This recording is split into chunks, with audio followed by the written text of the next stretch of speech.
Hi everyone, number system నుంచి interesting and logic question discuss చేద్దాం. చూడండి, రెండు అంకెల సంఖ్యలోని అంకెల లబ్దం 8 అంటున్నారు. అంటే a into b is equal to 8 అంటున్నారు. ఆ సంఖ్యకి 18 కలిపితే ఆ సంఖ్య తారుమారు అవుతుంది అంటున్నారు. సో ఆ సంఖ్య ఏంటో మనకి తెలీదు. ఎక్స్కి 18 కలిపితే ఆ నంబర్ అనేది తారుమారు అవుతుంది అంట. సో మనం ఇక్కడ ఎక్స్ని ఫైండ్ అవుట్ చేయాలి.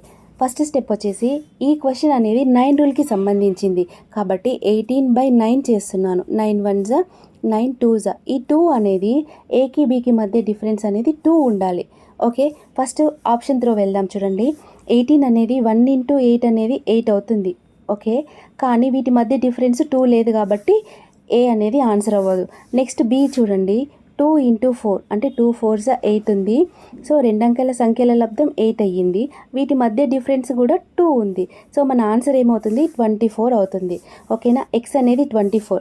ఎక్స్కి అంటే 24కి 18 కలిపితే ఆ నంబర్ తారుమారు అవుతుంది అంటున్నారు. సో ఏమవుతుంది మనకి ఇక్కడ 42 అయ్యింది. ఓకే, 2 4 అనేది 4 2 అయ్యింది. సో మన ఆన్సర్ ఏమవుతుంది? B is the answer. Okay, thank you.